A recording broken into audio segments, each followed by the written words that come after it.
ሰበር ዜና። ሰላም ጤና ይስጥልኝ ክብራንና ክብራን አርሜ ተመልካቾቼ በሚለው ዓለም ላይ ለምትገኙ የሰዓት ዜናችን ቀጥሏል። ላይክ፣ ሼር፣ ሰብስክራይብ እያደረጋችሁ አይደለም ኮፒ ሊንክ ሼር አድርጉ ማለት ነው። እንዴት ናችሁ? ከኔው ሰላም ነው። እንግዲህ አቤላዬ ሄርሚዬ መከታ እንግዲህ ከካሜራ ጀርባኛ ጠፋ እንላለን። እሱ ግን አለ ሄርሚዬ በጣም የሚወዳት በጣም የሚሳሳላት ነው አቤላ። በነገራችን ላይ የማይቀየር ተወርቶ በቃ ያላለቀለት በጣም ምርጥ ሰው ነው። በቃ ወዳጅ ከተባለ እንዳንተ ነው እንጂ አስመሳይ ሰዎችንማ በአንድ ጉድጓድ መቅበር ነው እንጂ አቤላዬ እና አቤላ ለሄርሚዬ መልእክት አስተላልፏል። ምን አለ ማለት ነው? ራስሽን ከማንም ጋር አታወዳድሪ። አንቺ ልዩ ከሚባሉ ሴቶች አንዷ ነሽ።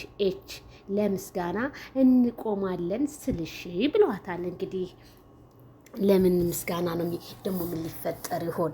ችግር የለውም። እውነት ነው አቤላዬ። ሄርሜላ በነገራችን ላይ በጣም ያልተወራላት ልዩ ሴት ናት። ከማይመጥንሽ ቦታ አትገኝ የሁሉም ሰው መልእክት ነው። እውነት ነው፣ እውነት ነው አቤላዬ። ምንም አልተሳሳክም።